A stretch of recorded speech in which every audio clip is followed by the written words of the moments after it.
is up, everybody? Welcome to Pub Sports Radio and welcome to Stat Diggers for UFC Vegas 82. We got Paul Craig going against Brendan Allen.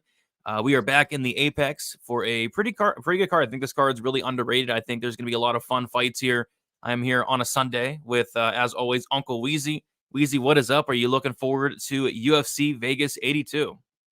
I am. This is a great card. There's a lot of good matchmaking on this card. We got 14 fights, so there's a lot of opportunities to make back some of the money that we lost last week. Last week was a rough gambling week for me. I know it was for you too, Brady, but I think that we've got a really good slate of fights here. 14 of them, like I said, so a lot of opportunities to potentially exploit here if we find any mispriced lines, and that's our job today, to find some spots that are sticking out here, so that we can all stack cash tickets like flapjacks and make a little money watching these fights. And then after that, enjoy Thanksgiving with our families with a week off. Yeah, yep, for sure. Looking forward to some Thanksgiving with the family. So we'll do a quick recap of last night. Thought the fights were phenomenal last night. For me, it was looking like it was a bankroll destroying type night up until the main event. The main event saved me. I had over 5 units on violence props in the main event. I had the under 2.5 rounds, minus 167 for 2.5 units. I got reverse CLV'd, as did you, Weezy, which kind of shocked me. And the under went to like minus 155. And I already had like 5.5 units on these violence props. I was actually tempted to add more. I really liked violence in both the main and co-main. And then I had a 3-unit parlay. My biggest play of the night was on the fight won't start round 5 and the prayer fight that hit. Shout out to Mark Goddard. And then the fight won't start round 3 and the Aspinall-Pavlovich fight. Shout out to Tom Aspinall doing what he did to Pavlovich. I mean, that was incredible. The other winning bets I had, this is probably my favorite bet on the card, Diego Lopez, finish only, minus 110, 2 units. Beat a lot of line movement there. I think Diego Lopez is the real deal. I mean, this guy is looking better and better each and every time. I mean, going out there and doing that to Pat Sabatini is not an easy thing. So I'm really looking forward to seeing Diego Lopez back in there, and I'll continue betting violence props on him. And every time he fights, this guy's super dangerous on the feet and on the ground. Let's see. I got Aspinall to win in round 1, 2, or 3 at plus 110. That was good. And I had the Mateusz Rebecki wins inside the distance, 2 units, minus 160. And then a bunch of losing bets, a lot of losing sprinkles. I had the under 2.5 in the Borjas Van fight. Close on a couple occasions. Those guys definitely fought for it. That was an absolute war. I had Aspinall submission props. Those didn't come through. Aspinall knocked him out instead, which is fine. And then this one kind of hurt me. I guess, I don't know. This one hurts me, Weezy. I had Mackenzie Dern inside the distance and by sub. I thought Jessica Andrade was done. She looked disinterested her last 3 fights, but I don't know. She showed up motivated. She showed up like she wanted to be there, and Dern looked very, very bad. So yeah, shout out to Jessica Andrade getting right back into it, back in the win column, snapping a 3-fight skid and crashing my tickets there. Had some Frivola early knockout props, quarter unit sprinkles on the Frivola KO 1 and 2. You know, it is what it is. Saint-Denis knocked him out. Shout out to Saint-Denis. That was a great knockout there. I had the under 2.5 rounds in the Sadikov-Borshev fight. I thought Keith Peterson could have potentially stopped the fight in the second round when Sadikov was killing Borshev with that ground and pound. Looked like Borshev was out a couple times, but he let it play on. And shout out to Borshev for coming back and fighting well in the third round. What else we got here? Ursig late props. Ursig round 2, round 3. So yeah, lots of losing bets, but you know, a lot of these are big plus money sprinkles. So it wasn't a ton of damage, down 2 units for the night. But my night came down to the freaking main event. If the main event went to decision, I would have lost like over 10 units, which would have been terrible. So shout out to Mark Goddard. A lot of people thought that was an early stoppage. I agree. But I needed that bad. So down 2 units. It felt like it could have been just so much worse with how the night was going, but was kind of glad to end the night on a high note with that main event violence. Weezy, how was UFC 295? It was brutal for me. Absolutely brutal. I literally lost every single bet up until the main event, where I had 3.5 units on the under 2.5 rounds for that fight, you know, and I knew somebody was going to get hit at some point, you know, with those guys' power, and it just happened to be Pereira landing the big shot. But yeah, I had lost 1 unit on Matt Frivola's money line. I had Vyacheslav Borshev as not only the dog pick of the week, but the ass shaving of the week. And he won about 13 of the 15 minutes of that fight. But man, the 2 minutes that he lost of that fight were absolutely brutal. And I mean, shout out Nazim Sadikov.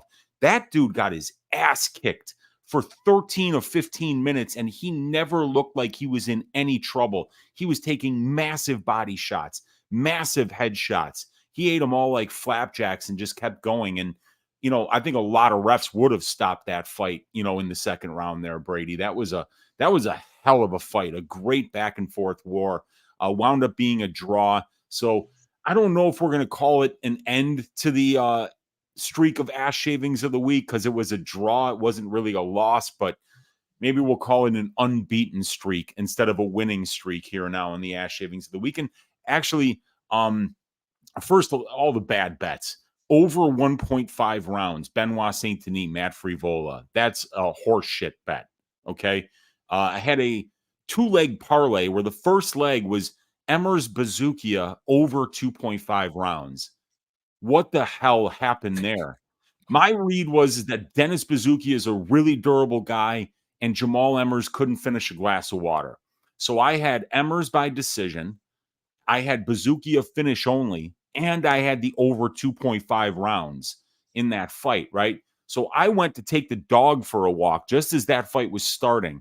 We went up and down the block, came back in. When I came back in, it was already over, and I was down 3.2 units on a Jamal Emmers fight. And I sat down and I was like, oh, this is going to be bad. You know, you can't start down 3.2 units, putting 3.2 units on an Emmers fight, losing all 3 of those bets and think that things are going to turn around quickly. And they didn't. How about, and I was joking with Brady. We were talking in the DMs about how we were getting our asses shaved. And right before the Gordon Madsen fight, I says to him, watch Jared Gordon get a first round knockout here over Mark Madsen, because it's literally like the only result that couldn't possibly happen, because Jared Gordon is not knocking out anybody. Jared Gordon, first round knockout. That's a loss of 1 unit for the Mark Madsen finish only prop, Brady, that I had. Emmers by decision, 1.2 units down the drain. Fight doesn't go to decision for Kyung Ho Kong versus John Castaneda. Got it at plus 180, closed at plus 130. I got a CLV trophy for that, and I also earned another losing bet. We got Matt Frivola wins by KO round 1. Got the round right, got the method right, just got the fighter wrong. I mean, that could happen to anybody, so that's another quarter unit down the turlet. Tabitha Ricci wins by decision. Not a bad bet. Half unit plus 220. It was a split. It was a close fight. Didn't cash, though. Pat Sabatini wins by decision. Dude, if Pat doesn't get knocked out in the first 30 seconds and that fight goes another 14 and a half minutes, I probably win that bet 25% of the time, Brady. So can't call that a bad bet, but it was a loss. And and then Bazookia, scorecards equals no action. Maybe the shittiest bet on the entire slate, but it has a lot of competition. So I lost a total of, a lot of units, and then I won 2 units back on Prochaska versus Pereira under 2.5 rounds, down 6.47 units, but the greasy 4-legger that I gave out hit. It was Borshev's money line, which was a draw, so that leg got removed. And then the other 3 legs hit, which were the over 1.5 rounds for Van versus Borjas, the under 1.5 rounds for Pavlovich versus Aspinall, and the under 2.5 rounds for the main event. So, yeah, a really rough night, some really bad bets, nobody to blame but myself. And now here we are the very next day, like we always are, Brady, here to break down next week's fights. Last week's fights are in the rearview mirror. We're looking forward, remembering the mistakes that we made, what we learned from them, how to go forward, being better gamblers. So let's get our heads out of our asses and figure out how to make some money on this event here. What do you say? I say yes. Yeah, it was a fun card, weird card. I mean, it was one of those nights where I was getting a lot of picks right. I think I got all but 2 picks right, but I was getting the methods wrong. Like I did not expect Embers to knock out Bazookia. I think that's ridiculous. And then Gordon getting a finish is hilarious as well. And then there's some fights I thought would finish that went the full 15. I mean, it just made no sense on some of these outcomes last night. So, but yeah, the fights were good. The main card was fire. The main card had 5 finishes in a row, and like I said, the main event finishing kind of saved my ass big time. Like if that went the distance, I don't know if I'd show up today. I mean, that would have been like down more than 10 units if that fight went the distance. So that was my biggest play, and I had it tied to a bunch of DGen parlays as well. So I'm glad that finished. Thank you once again, Mark Goddard, for the what looked to be a premature stoppage. You have to kill Jerry to get him out of there. I don't think he was dead quite yet. So, yeah, all right, Weezy. I'm gonna shout out the chat real quick, then we can get started. We got Johnny Parsons in the building. What is up, Mr. Johnny Parsons? Let's go. Good luck on your fight. Saturday, you are taking on one Uroš Medić. And shout out to Johnny Parsons. We got Lou Sasshole in the chat saying, come on. And Pat Sabatini got creamed. Yeah. Dern. A lot of people were on. Nobody was really on Andrade, I saw. But yeah, it's frustrating because I'm like the biggest Andrade fan ever, and I didn't like the fight for her, but she looked incredible. And yeah, she's back. A motivated Andrade is really good. So hopefully she stays motivated there. We got There Will Be Blood in the chat. We got Melon in the chat. Dixon, Cider, Cole Stein, Zen. We got Daniel, Craig. What is up, everybody? If you guys could, please leave a like on the video. Subscribe here to Pub Sports Radio. It is always much, much appreciated. All right. We'll get into this card then. We got 14 fights to talk about, which is a lot of fights. And Charles Johnson, Rafael Estom. We got Charles Johnson, 32 years old, 5'9", 70-inch reach. Estom, 27 years old, 5'8", with a 69-inch reach. Estom, 5 years younger. Johnson with a 1-inch height advantage and a 1-inch reach advantage. Charles Johnson, 2-3 in his last 5 fights. Decision loss against Muhammad Makayev. A decision win against Zolga Sumagulov. A knockout win against Jimmy Flick. And then decision losses to both Ode Osborne and Cody Durden. As far as Rafael Estom, he's 5-0 in his last 5 fights. Weezy, what are your thoughts on this fight here? So it's kind of like a striker versus grappler matchup, and there's not a lot of tape on this Estom guy, even though he's got an 11-0 record. There's not a lot of tape. So, but what we do see on tape, like I remember seeing like his first or second pro fight, and in that one, I think it was I'm not sure what the dude's name was, but he looked like he couldn't strike at all. He looked like a 50-year-old woman on her first day of cardio kickboxing class. It was that bad. But the guy has always been somebody that pressures, moves forward, and tries to drown you with his wrestling. Get the takedown, move to dominant positions, work for submissions. He's got 4 knockouts, he's got 3 submissions, and he's got 4 decision wins. So even though it looks like he's got a well-rounded skill set with those numbers, those knockouts are coming on the ground. Those knockouts are coming as a result of ground and pound, not from his stand-up. So Estom is a guy who is going to count on using that wrestling to win minutes and moments in the fight. And we've seen Charles Johnson, if you look up at the top right of your screen and look at Charles Johnson's grappling stats, a lot of red there, Brady. A lot of red, right? Only 1 takedown in 5 fights, and he's allowed 28. I mean, this guy is getting grapple fucked by everybody that he fights. Most notably the Cody Durden and Muhammad Makayev fights. And those guys are guys that can just wrestle nonstop for 15 minutes and just shoot an ungodly amount of takedowns. I mean, look at what Johnson's up against here. He's seeing 14.18 takedown attempts per 15 minutes of action against. So these guys are not allowing him to breathe. They don't want to spend time at distance striking range with Charles. But Estom is a guy that talks about having big lungs. He had asthma as a kid. As a result, he started swimming to try to, get stronger and be able to, overcome the asthma like a lot of kids are able to. And he said as a result of all the swimming he did as a youngster to get over the asthma, now that he has unusually good cardio and big lungs in order to, help him push that wrestling heavy game plan. But I don't know if there's anything on tape Brady, to suggest that this guy Estevam is as suffocating of a grappler as Muhammad Mokaev or Cody Durden.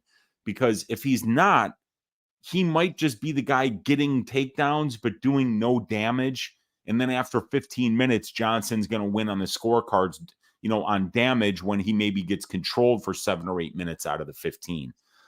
So I could kind of see this fight going either way, because Estevam is going to wrestle and try to use that part of his game in order to not stay at distance with Charles, who, when he's at distance striking range, is going to be switching stances. And if you let him get into a flow and start pressuring you, he has knockout power and he can definitely really start to style on you. But it takes him some time to get going.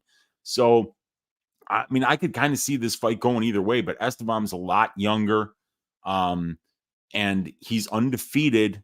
And like we see there, he's pretty well-rounded with the 3 submissions and the 4 wins by decision. He can win minutes with that grappling. The question is can he push the kind of pace that Durden and Mokaev push? And I don't think there's any evidence to suggest that he can.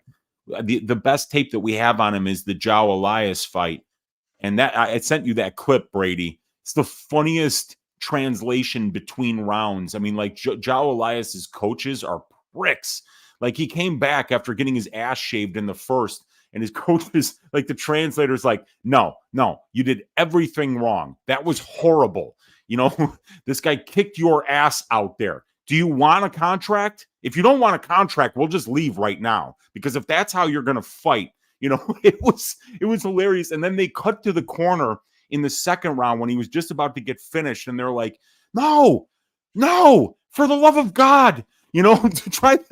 I think one of the translators even said, "For the love of God." It was hilarious. But I don't know. Like, Estevam took down João, but João wanted to be there because he has a ton of armbar finishes. Charles doesn't want to be there, and I don't know if Estevam is a good enough wrestler to get him down and keep him there. And if he's unable to do that, he's not going to win minutes on the feet against Charles Johnson. Yep. Striker versus grappler matchup here. Could potentially play out close. Looks like Estevam is minus 135. Charles Johnson is plus 115. Believe it or not, I actually got Cody Durden as a dog against Charles Johnson, which he looked like a massive favorite in that fight. But now it looks like we're going to have to pay some juice to go out there and fade Charles Johnson, which I'm sure a lot of people are going to want to do today or this week. Any thoughts on the money line minus 135? Seems like it could be a close fight. And then we also have totals out for all fights besides this one, the Moda fight and the Sergey fight. Yeah, so we don't have a total here. I think the lines probably should be about even. It is a striker versus grappler matchup. But I think we've got to find out more about this Estevam. And here's another thing that we do know, Brady. He botched his weight cut last time. So this guy's been fighting at flyweight since the age of 19. Now he's 27 years old. He might not. He might have just grown into his man body and might not be able to make 126 anymore. So we're gonna have to really keep our eye on the weight cut. We haven't seen Estevam since his win over João Elias on Dana White's Contender Series, and that was over a year ago. So we got to watch this guy on the scales too. I think Johnson at plus money could be a little bit of value here because, like I say, you can't just put this Estevam yet in the category of Mokaev and Durden, for Christ's sake. And if he's not there, I think Johnson's going to be able to stop takedowns and win the minutes on the feet. Dixon says Charles Johnson is the American Vinicius Salvador. That's kind of harsh, huh? That's harsh, Dixon, because, Charles Johnson fought some really good guys on the regional scene. Didn't he fight Royval? He fought a lot of guys. He fought Moda. He fought Yuma Horiuchi, 5-round fights, while that bum Vinicius Salvador is fighting Wallace Vampirino and like 3 straight 0-0 guys who never fought again. And that was his road to the UFC. And then beating Shannon Ross on the Contender Series. And it took him like 90 shots to knock out Shannon Ross. Mm-hmm. Shannon Ross got knocked out by Jesus Aguilar on the first punch, a grappler with no knockouts in his career. And it took Salvador two full rounds to finish that bum. Oh, my God. And by the way, Charles Johnson, he shaved that rat off his head. Did he finally? It's about damn time. You know, that was terrible. I don't know what he was thinking there. Just terrible. Just terrible. Is it the blonde hair? I don't know. He like would dye it like blonde. He would Different dye it colors. green. Saw it like turquoise. I saw it like Yeah. magenta. It was weird. Mhm. He's been playing around with the color on the neck hair for some reason. I don't know what the hell that's all about. But luckily he shaved it off, so that's a step in the right direction for one Charles Johnson, that's for sure. All right. Gosh, this fight. We got Nicholas Moda going against Trey Ogden. We got Ogden, he's 33 years old, 5'11" with a 72-inch reach. We got Nick Moda, he's 30 years old, 5'9" with a 70-inch reach.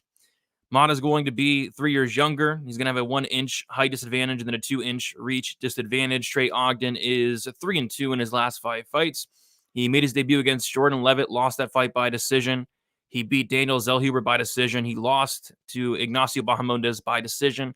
As far as Nick Moda, he lost his last fight to Manuel Torres. Torres landed a nasty elbow, knocked Moda out in the first round there. Prior to that, he did beat Cameron Van Camp by knockout, and then got knocked out by Jim Miller, and then he won a decision on the Contender Series. So, you know, Trey Ogden is one of those guys where I just can't get his fights right, man. Like, I had the under 2.5 in the Leavitt fight, and I had Ogden money line. And this dude goes out there and proceeds to get outstruck at distance by Jordan Leavitt, right? And I'm like, okay, that's not good. And then I'm like, he should go out there and Zellhuber should destroy this guy. I mean, if you're getting outstruck by Jordan Leavitt, what is Daniel Zellhuber going to do? And then, believe it or not, he proceeds to go out there and outstrike Daniel Zellhuber across 3 rounds. And I had a big bet on Zellhuber.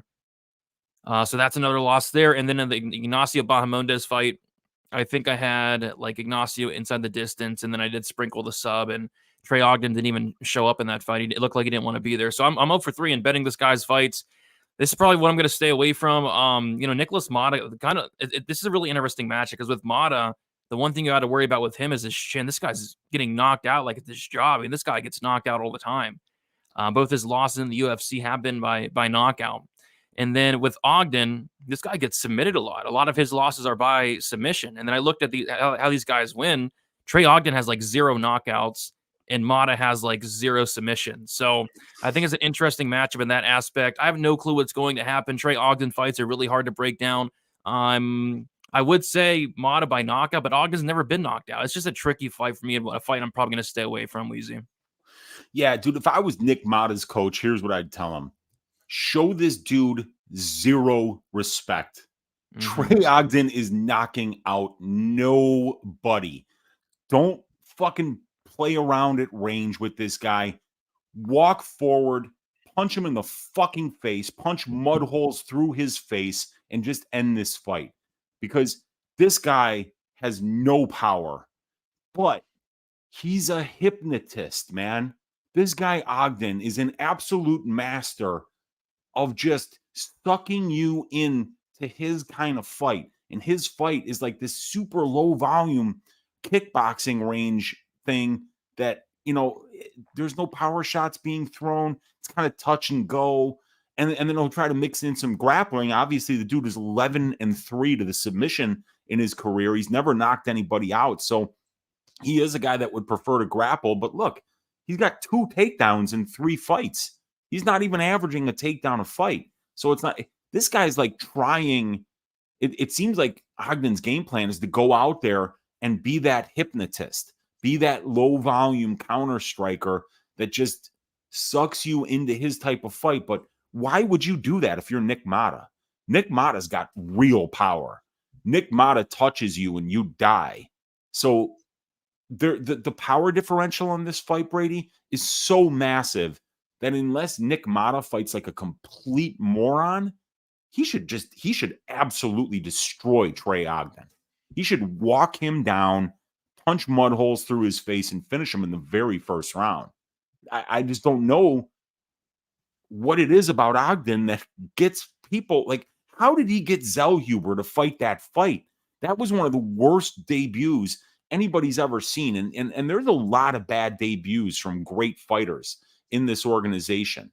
You know, Think of Sergey Pavlovich last night, Look at Jonathan Pearce, who we're going to talk about later on this card. So many fighters just come out flat, but like Zellhuber, I don't know what he was waiting for there, but he actually lost that fight. So I think that this is really about the game plan of Moda.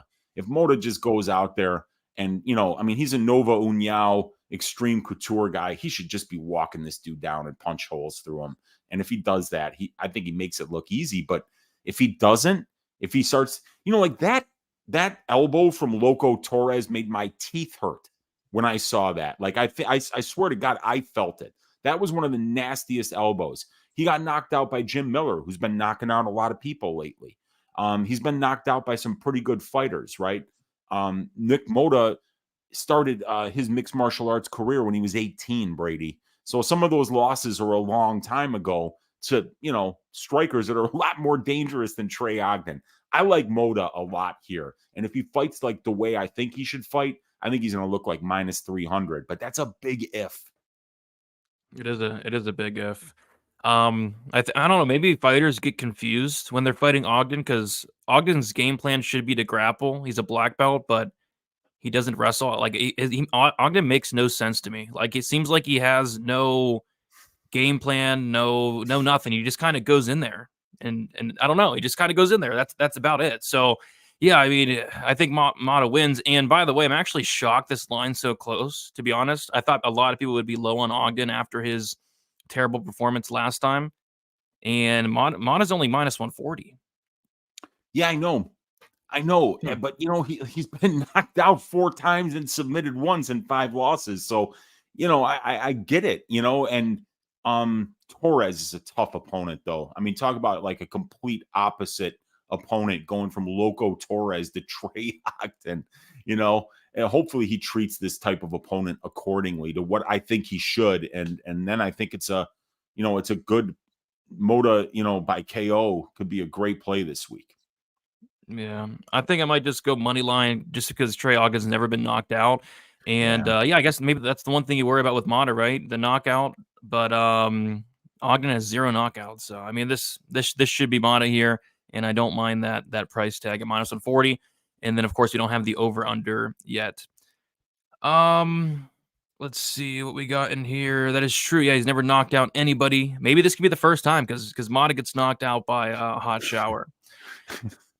Moda should knock him out, or Ogden will just keep throwing leg kicks. Yeah, I mean, he's rough to watch, man. I mean, some of his performances are just awful. Just awful fights. So maybe he turns this into an awful fight as well. We'll have to see. All right, we'll move on to the next fight. We got Lucy Pudilova going against Eileen Perez. Pudilova, 29 years old, 5'8", with a 67-inch reach. Perez, 29 years old, 5'5", with a 66-inch reach. Same age there. We got Perez 4 or 3 inches shorter. She's going to have a 1-inch reach disadvantage. Pudilova, she is 3-2 in her last 5 fights. She fought in the UFC, didn't do too well, got cut, came back into the UFC and fought Yanan Wu, who is not affiliated with the Wu-Tang Clan, by the way. And she knocked out Yanan Wu. And then she lost a decision to Jocelyn Edwards. As far as Perez, she is 3-2 in her last 5 fights.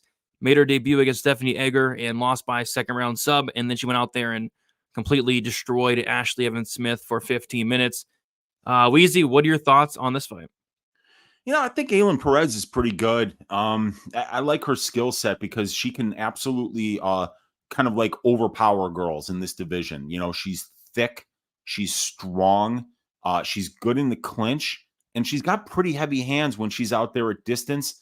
And she's got a good top game with some good ground and pound. So she seems to be kind of dangerous everywhere the fight goes, whether it's at distance, whether it's in the clinch, or whether it's on the mat with her on top.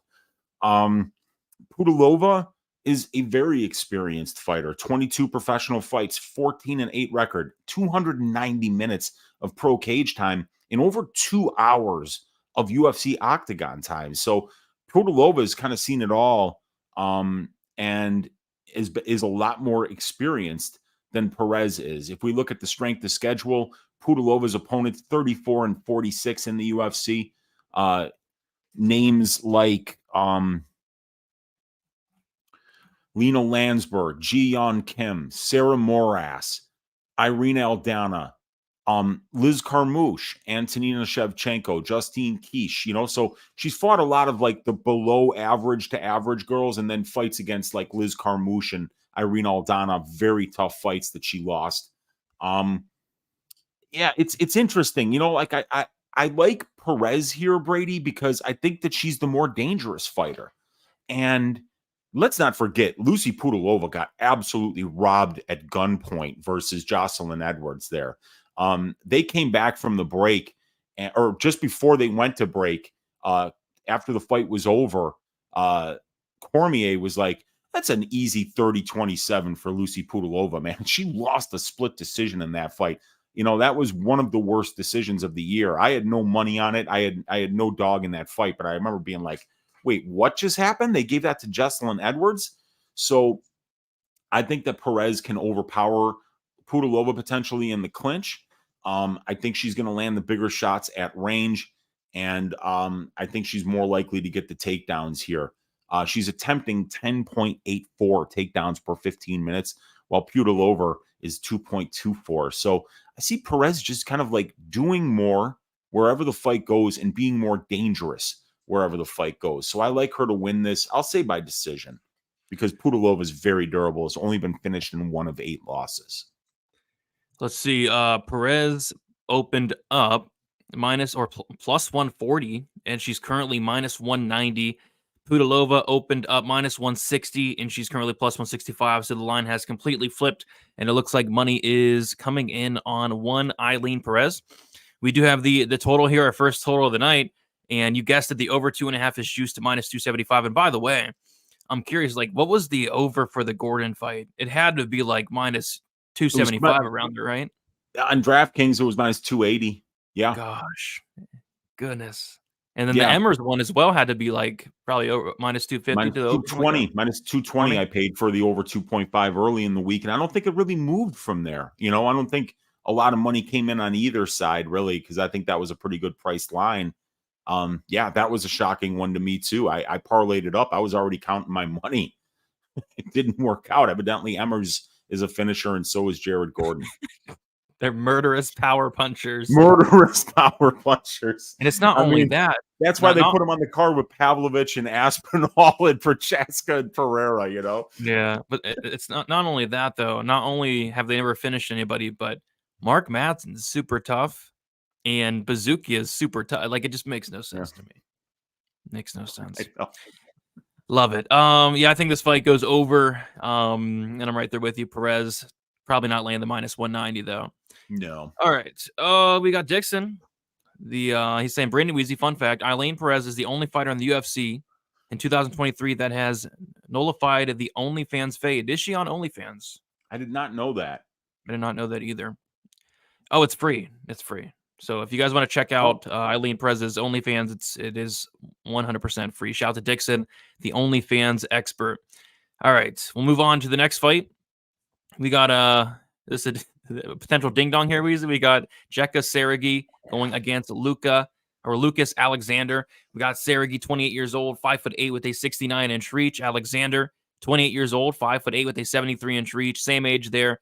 Alexander with a 3-inch height advantage and a 4-inch reach advantage. Jekka Seregi, 4-1 in his last 5 fights. He got knocked out by that fraud Anshel Jubilee in the second round. And then as far as Lucas Alexander, he is 4-1 in his last 5 fights. Short notice against Brito. Tough matchup, got subbed in the first round, and then he bounced back with a great performance against a veteran. Steven Peterson looked incredible in that fight. Yeah, this fight's going to be fun. I think a lot of people are going to be looking to fade Jekka Seregi here, and I don't necessarily agree. I mean, I don't necessarily disagree, but I'm assuming he's going to be a massive favorite, and he is minus 325. The thing I'll say about that is I actually went back and watched Jekka Seregi's fights. He's good. I think he's solid. I don't know if it was just his because it was his debut or what, but he kind of gassed out early on, which, this guy's dangerous. I watched his road to UFC fights, some vicious knockouts on those fights, and then I watched some fights before that. But yeah, I mean, this guy Lucas Alexander is the real deal, though. I think Alexander does win and potentially inside the distance. What I like about Alexander are his kicks. I mean, this guy has devastating kicks. He broke Jacob Kilburn's arm, it looked like, with a kick that Kilburn blocked there. So Yeah, I think this is Alexander. I think Alexander can kind of break him down. Jekka Saragi's very defensively irresponsible. But with that said, Saragi does have a ton of power. He's very, very dangerous. So Alexander's going to have to mind his P's and Q's. But I kind of like Alexander to get this done down the stretch. And I think violence in this fight is something I'm going to be looking at as well. So give me Alexander. I don't like the minus 300, but I think goes out there and finishes this guy. Weezy, what are your thoughts on this one? Yeah, this one's definitely going to be a bit of a ding dong for sure, because what I love about Jekka Saragi is that this guy is not the most technical guy. He can do a little bit of everything kind of well. He's got decent conditioning. He's got good power though. And every time he swings, he's trying to really hurt you. Really, really hurt you. Go and watch the spinning back fist that landed against poor Pawan Man. I mean, you could hear the bone snap in his nose, you know, and you just see him go down and he's just like, oh, you know, it was in so much pain. And then that straight right that landed against Kiwan Bin, dude, that was a nasty knockout, man. Just a straight right down the middle, straight to the target, removed him from his consciousness. This guy's got some nasty knockouts. And when he gets on top, he's landing big ground and pound, and he can get submissions as well. As we've seen, 5 wins by submission, 8 wins by KO, a 100% finish rate for Jekka Saragi in his wins, and a 100% finish rate in his losses. And guess what? Lucas Alexander been finished in all 3 of his losses, but they're by submission, because this guy Alexander, not a great ground game. He's working on that part of his MMA skill set, but the kickboxing, man, it's crisp. It's clean. You know, it looks like it should look. You know, he's tall. He's 5'11" for a featherweight with a 73-inch reach. So he really looks the part out there. And because he's got that tall frame, when he lands those long, beautifully technical kicks, it just looks good. Great leg kicks, great body kicks, great head kicks. He can maintain range with those attempts. And he's got a lot of power in both hands, Brady. He's a fun guy to watch kickbox. So I see this fight being a kickboxing match. I don't know if there's a lot of evidence for Jekka Saragi going out there and offensively wrestling. I mean, he did a little bit of that against Pawan Man, but that dude was a boxer, you know, and he was frankly not very good. Jekka did lose that debut against Anshul, but, you know, now he's coming to the other side of the globe to fight, because he was on the road to UFC. I believe that road to UFC card might have been in Singapore. I think that's where the Jubilee fight was. So, you know, other side of the globe now for Jekka. That's a big deal. I think Lucas Alexander probably gets the job done here, but I'm with you, man. I mean, I think somebody's getting knocked out. Yep, I think so as well. Yeah, no total out for this one yet. And like I said, Alexander is currently sitting at minus 325. And I think a lot of it has to do with not only Jekka Saragi getting finished in his last fight, but getting finished against Jubilee. And then we saw Jubilee just go out there and lose as a big favorite against Mike Breeden. So I think a lot of people are going to look to fade Saragi. I don't think he's bad. I really don't. And Lucas Alexander is coming in here on short notice. It was supposed to be Jekka Saragi versus poor Jesse Butler. I mean, that would have been a terrible fight for Jesse Butler, I think. The guy that got knocked out in like 20 seconds by Jim Miller, I think. So, yeah, should be a fun fight here. Should be a ding-dong, and I'm really looking forward to it. All right, we'll move on to the next fight. We have, dude, this fight is going to suck, I think. We got Mick Parkin going against Caio Machado. We got Mick Parkin, 28 years old, 6'4" with a 79-inch reach. Machado, 29 years old, 6'4" with a 78-inch reach. Parkin 1 year younger, same height, and a 1-inch reach advantage. Parkin got a submission win on the Contender Series in the first round, and then he got a decision win against Jamal Pogues his last fight out. As far as Caio Machado, got a decision win on the Contender Series in the worst fight in Contender Series history there against Kevin Shaflarsky. And Kevin Shaflarsky should be shaved himself for that performance, by the way. Yeah, I mean, how I see this fight playing out is I think it's going to look a lot like the last fight with Jamal Pogues. I think Mick Parkin's going to stay on the outside. I think his striking's pretty good. He trains with Tom Aspinall. That's going to be a big talking point this week. And I don't think Machado's that great. I was actually, I don't want to say I was shocked. I was shocked that he was signed to the UFC. I don't know if they signed him that night or or what, but I mean, that was a terrible, terrible fight for really both guys. But Machado won, and they signed him apparently, and he's in the UFC. Yeah, I think they're trying to build up Parkin here. That's the only thing I can really think of, because I just don't see it out of Kyle Machado. Give me Parkin here. Probably Parkin by decision. It doesn't look like he has much interest in finishing. But with that said, he's finished a lot of guys outside the UFC, though. But in that Pogues fight, he showed like zero killer instinct. So I feel like this fight could potentially suck. I'm sure Parkin's a massive favorite here. He is minus 330. I don't know. Give me Parkin probably by decision. Weezy, what are your thoughts on this one? Yeah, everybody's talking about Kyle Machado's performance over that supernova of a fighter in Kevin Shaflarski. I mean, God bless him for getting past that dynamo, right? Yeah. But yeah, this guy Machado fighting in Battlefield MMA, I think it's called. It's a Canadian promotion. So even though he's a Brazilian guy, he's cut his teeth and trained in Canada and fought almost exclusively in Canada. And yeah, he's a kickboxer, but 4 knockouts and 2 submissions and 2 decisions to his record. And Packin finished everybody pre-UFC, but when you go back and you watch those fights, they're also in promotions where you're like, okay, like the cage isn't even as big as my office, it's just a small little cage against really low level opponents. Now, I rate the Pogues win pretty good because in my opinion, the heavyweight weight class doesn't have a lot of skilled fighters, right? You can have like really no skills actually and still just land big shots every once in a while and win 50% of your fights. But a guy like Pogues, he's got a fast jab, he's got good boxing, and he can wrestle. So the fact that he's actually got 2 skills which are above average, his boxing and his wrestling, and Packin was able to go out there and get that win in his debut against somebody that actually has a decent skill set for the division. I think that the kid could have a decent future. And with Machado, I mean, what's there to see? 2 of his 5 wins in his last 5 fights are over Lee Mean. Lee Mean's 53 years old, Brady. Dude, he's older than me. He's beating up on a guy that's older than your Uncle Weezy. That's elder abuse. And now, he's been winning the Battlefield Championship. It's probably like the 3rd or 4th best promotion in Canada. So I don't know what to think of this Machado. I think Parkin should win this fight. I mean, he showed really good striking numbers against a good boxer in Pogues. 61% accuracy at distance, 74% defense. So a good debut. I think he probably gets better from here because he's still only 28 years old. And Kyle is 29. So we could see big improvements out of Kyle as well. These guys have both got long futures in the heavyweight division because they're definitely young for the division.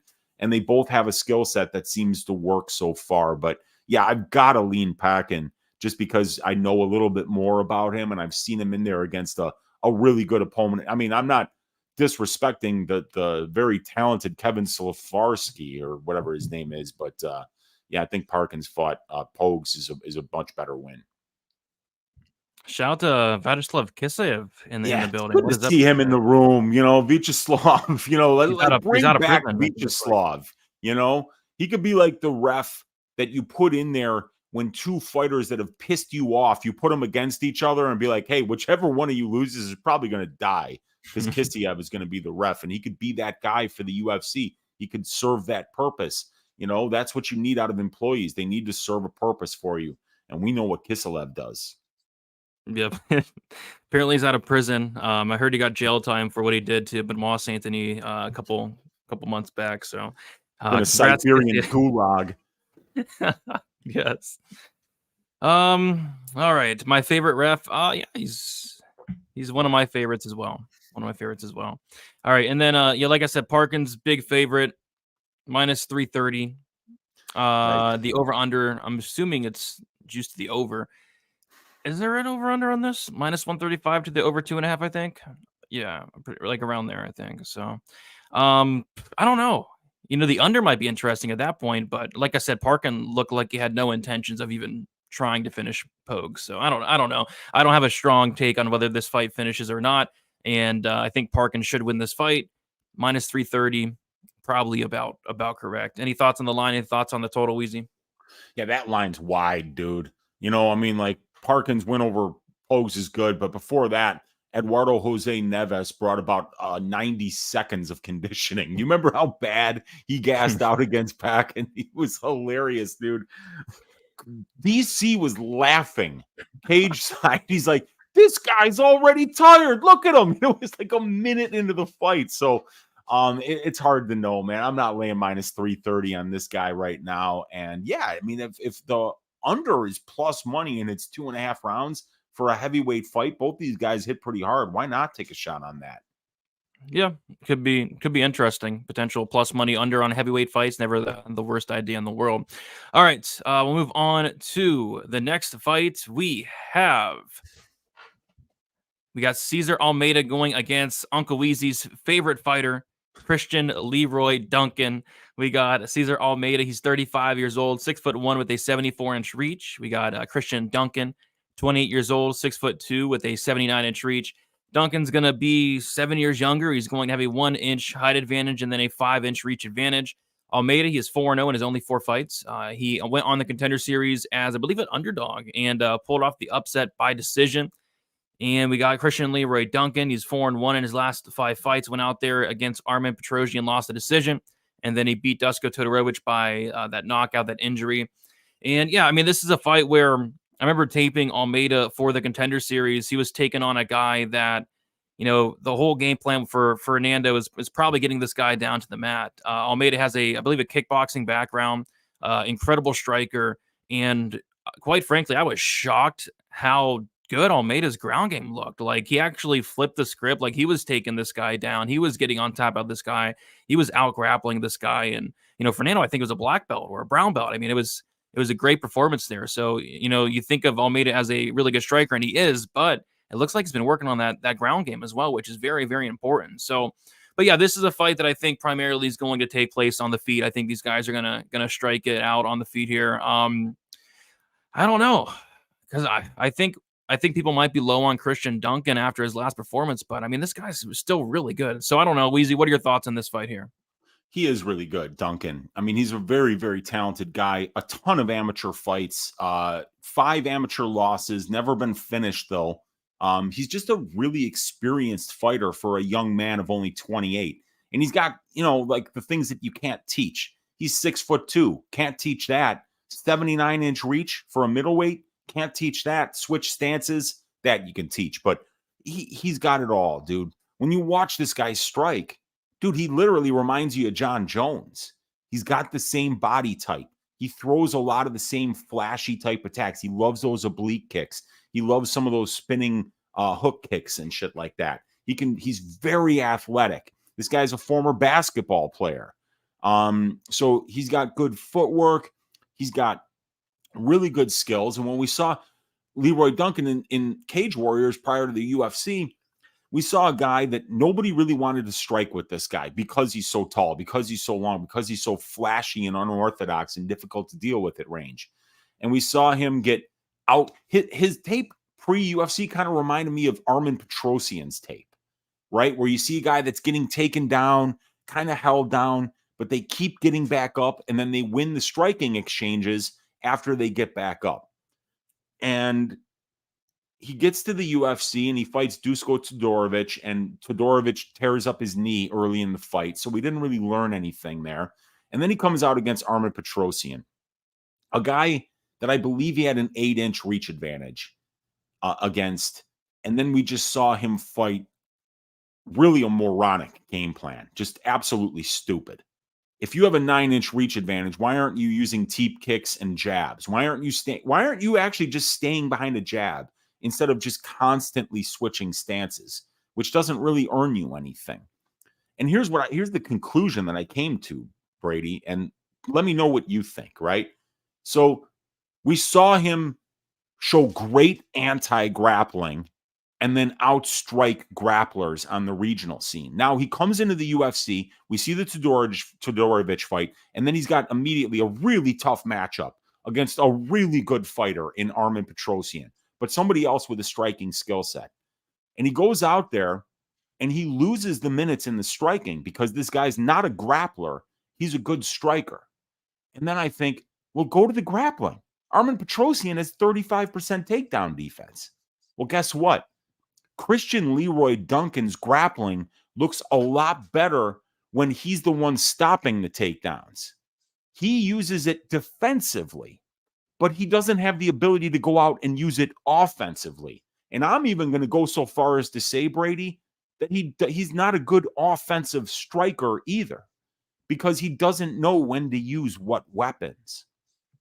He's one of these guys who's been blessed with so much talent that he probably hasn't put a lot of work into the fight IQ and game planning part of this MMA game, which is so important at this level. And now he's fighting a kickboxer in César Almeida, somebody that's been in there 3 separate times with Poatan Pinheiro, and he's never been knocked out by that dude. And you watch the knockouts, Brady. This guy, César's got real power, dude. And if Christian Leroy Duncan tries to grapple him, we saw great anti-grappling out of Almeida in the Fernando fight on DWCS. And like you said, he was stopping takedowns like Christian Leroy Duncan was stopping takedowns on the regional scene and using his grappling in reverse to actually win some minutes on the ground, showing good ground and pound. Which one of these guys is going to be more dangerous at range? I mean, they're both dangerous.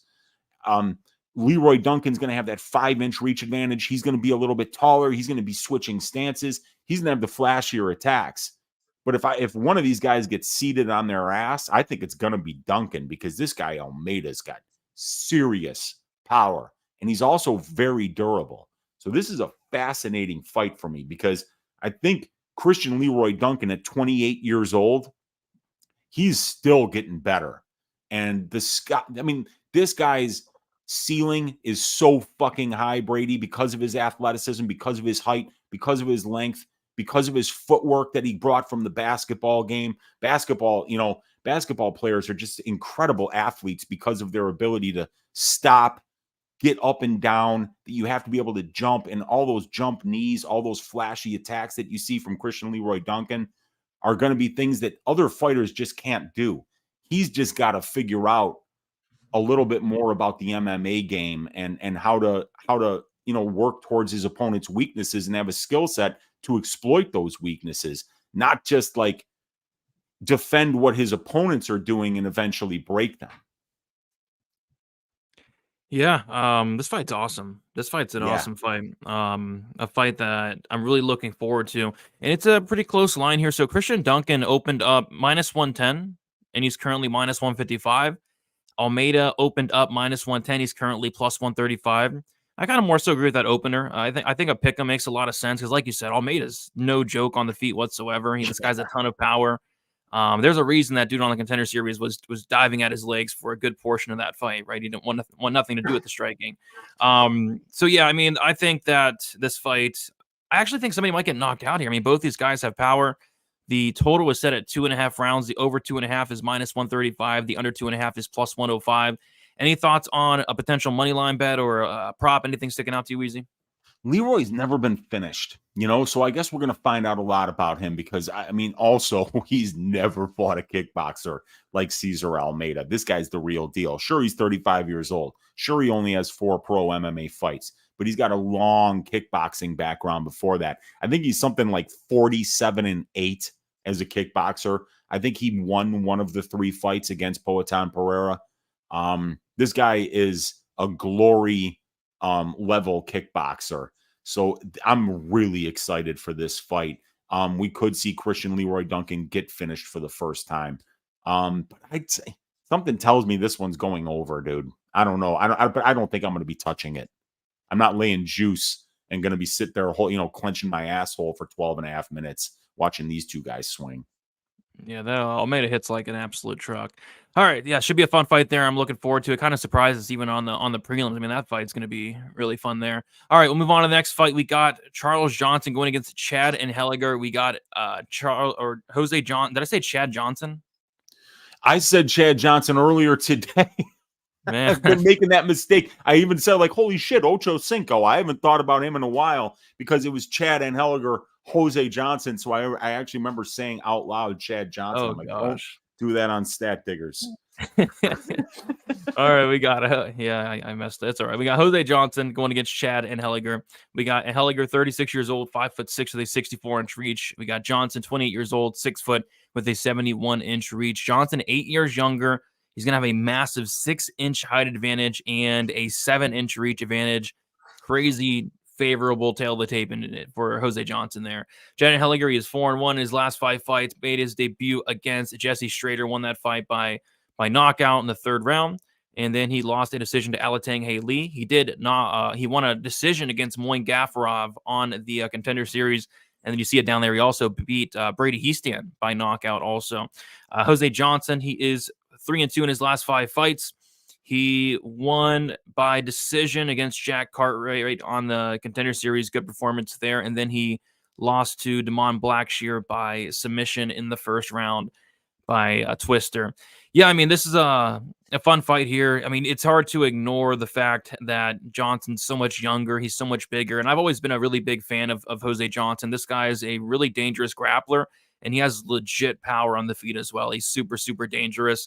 Never really been too high on Chad Anheliger, but, you know, that upset win against Moin Gafarov was a good win. Obviously, knocking out Jesse Strader's not the best one in the world, but you know, he's doing a lot better than I kind of thought he would. Because he was a massive dog on that Contender Series fight against Gafarov there. So, yeah, I don't know. I like Johnson here. He's a pretty decent-sized favorite, but I might look at a prop or something like that. Weezy, what are your thoughts on this fight here? Yeah, this is an interesting one because Chad Anheliger is 7-0 to the knockout, right? So he's never been knocked out, but he's been finished 5 times. But they're all by submission, and they're all a really long time ago. So, we're going to find out a lot about Chad Anheliger's durability in this particular fight because this guy Johnson, when he hits people, they die horrible deaths. Like there's moment of silence in the cage. There's prayer circles. There's like ambulances backing up to the cage. This guy Johnson has got some of the scariest knockouts that I have ever seen on film, and it's like you look at him and you're like, where the fuck is this power coming from? Are his hands made of cement? It's weird. It's scary. This guy has got a ton of losses. Look at that. 8 losses. You know, he's 15-8, but he's fought a really tough level of regional scene competition. And on the other side, you got a guy like Anheliger, who I think he started off his career 2-5, and now he's 12-6. So he changed camps, went to Champions Creed, kind of started over, and those guys really turned his career around. And he's been a great advertisement for that gym about how they really turned around this dude's career. And here he is pushing 37 years of age, and he's finally broken into the UFC and beat Gafarov, beat Strader, lost to Alatang Lee, but that's a tough fight. So here he's coming up against Jose Johnson. This guy Johnson has problems on the scale a lot. He gets hurt a lot. But when he shows up, dude, he's a very dangerous guy to be out there on the feet against. And like I say, crazy amounts of power, 8 knockouts, 2 submissions.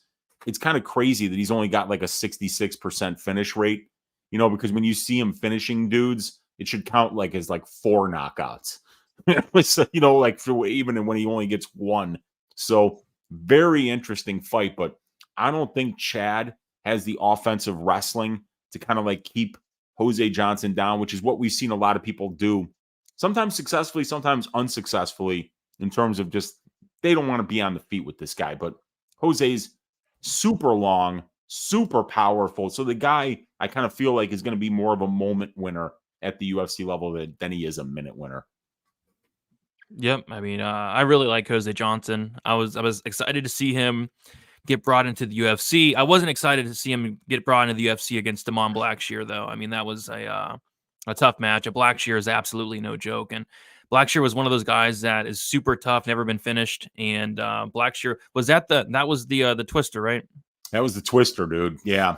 Gosh, poor Jose Johnson. But I think they're doing him a favor here. I think they're giving him a much, much, much more winnable matchup. And I think the line is indicating that. We got Charles Johnson opening at -175, currently -210. Chad Anheliger opening up +150, currently +180. The over-under set at 2.5 rounds. The over 2.5 -150. The under 2.5 plus 120, and a plus money under 2.5 in a Jose Johnson fight always has my interest. Yeah, me too, man. He's been finished in 5 of 8 losses, and Anheliger finished in 5 of 6 losses. But like I said, I don't know what that means at this point. You know, so long ago, I think Anheliger is pretty damn durable. But like, durable is durable up until somebody hits you with bricks for hands, and then you go down, and like just like all other humans do.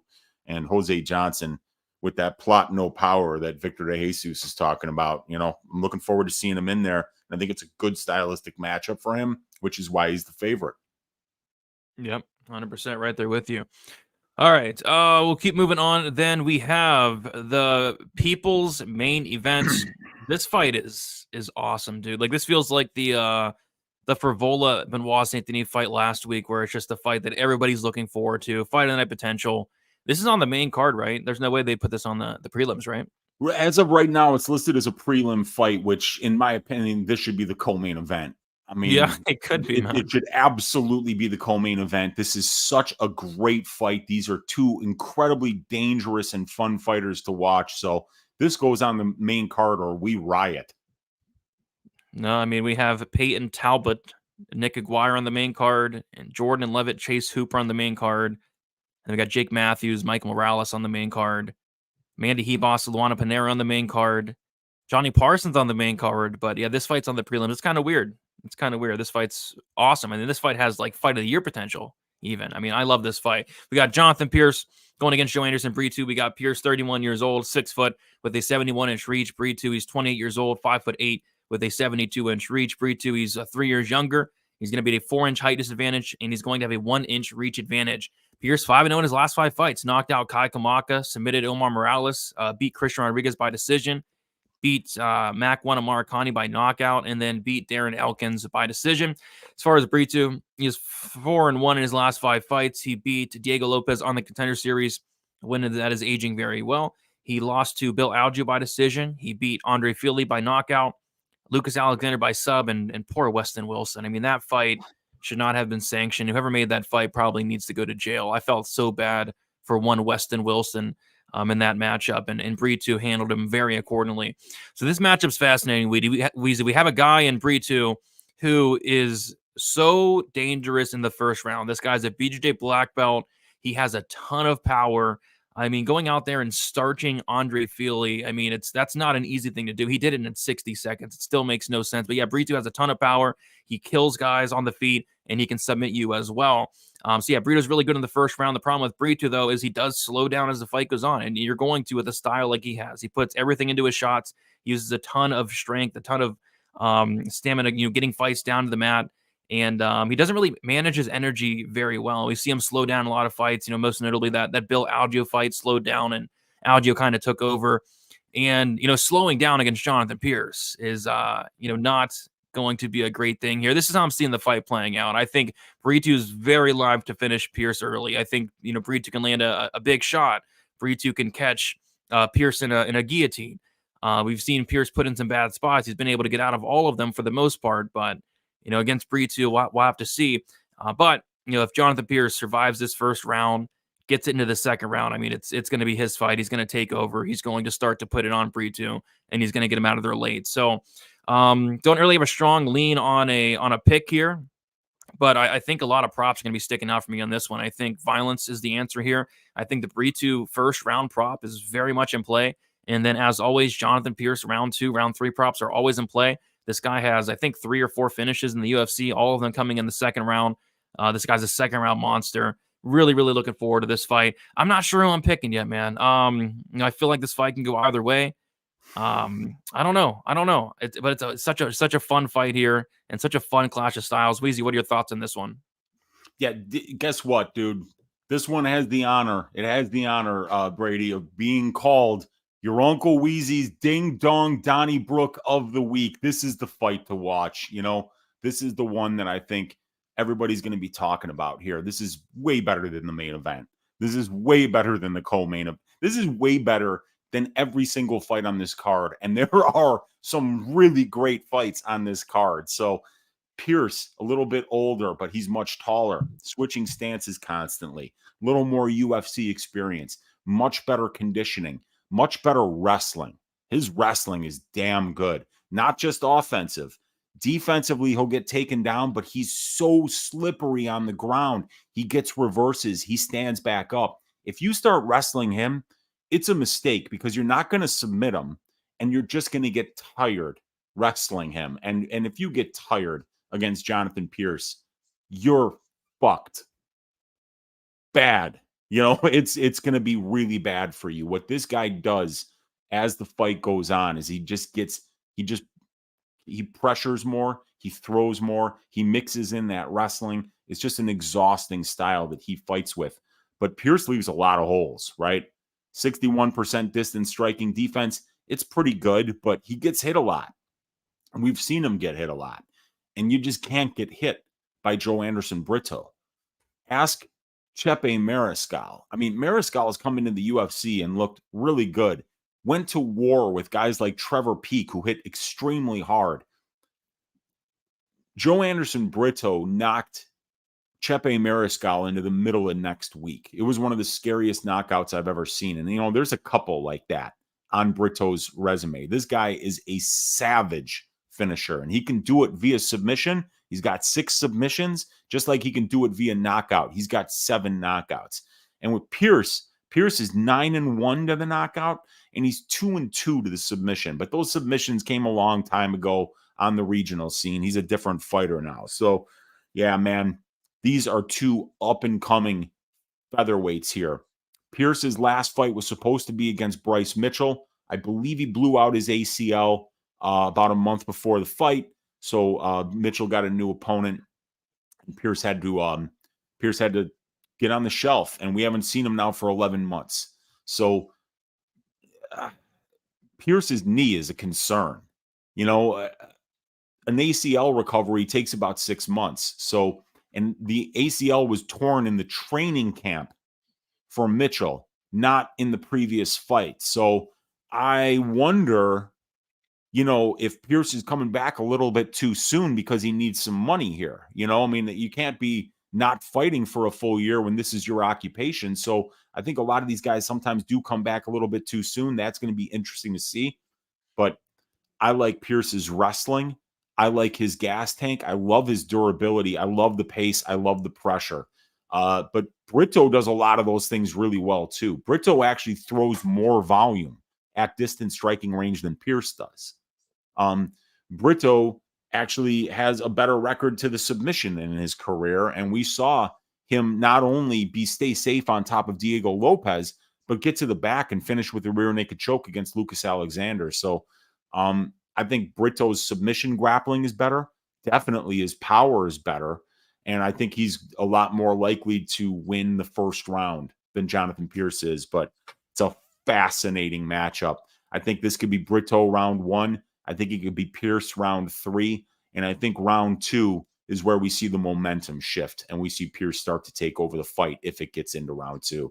There's going to be a big bet on Jonathan Pearce round 3 for me this week, man. Yeah, I mean, I'm always on those Pearce round 2, round 3 props. I cashed the one against who the heck? Makwan. I mean, those were easy. I mean, Makwan's a gasser. Come on. I mean, it was almost too easy in that one. Yeah, I don't know who I'm picking, man. I mean, I feel like this fight can go either way. We got Pearce minus 150, Joanderson Brito plus 130. The under opened at minus 115, which is hilarious. But it's now minus 165. The over plus 135.